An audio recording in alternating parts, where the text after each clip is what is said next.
এখানে ভিআইপি ভাব দেখালে চলবে না, লাইনে গিয়ে দাঁড়া। এখানে ড্রামা করে লাভ নেই, এটা সরকারি হাসপাতাল।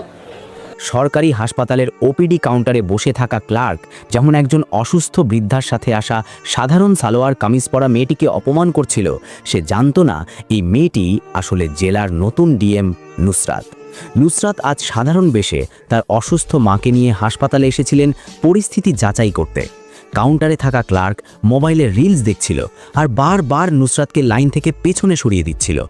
নুসরাত বিনয় করে বললেন, ভাইয়া, মায়ের অবস্থা খুব খারাপ, দয়া করে একটু দেখুন। ক্লার্ক রেগে গিয়ে বলল, ম্যাডাম, টাইম নষ্ট করবেন না, এখানে ডাক্তার আমাদের চেনা লোক, নিয়ম ছাড়া কিচ্ছু হবে না। উপস্থিত ভিড় নিরুপায় হয়ে সব দেখছিল।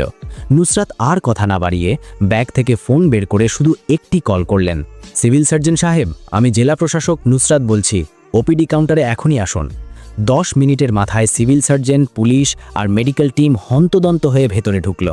সিভিল সার্জন নুসরাতকে দেখে আঁতকে উঠে বললেন, ম্যাম, আপনি এখানে? নুসরাত নিজের আইডি কার্ড দেখিয়ে বজ্রকণ্ঠে বললেন, আমি যদি আজ ডিএম না হতাম তবে কি আমার অসুস্থ মায়ের চিকিৎসা হতো না? সাধারণ মানুষের সাথে এই ব্যবহার কেন? ক্লার্কের মুখ তখন ভয়ে ফ্যাকাশে হয়ে গেল। নুসরাতের এক আদেশে ক্লার্ককে তৎক্ষণাৎ সাসপেন্ড করে জেলে পাঠানো হলো। আপনি যদি মনে করেন নুসরাত একদম ঠিক করেছে, তাহলে ভিডিওতে একটা লাইক ও সাবস্ক্রাইব করুন।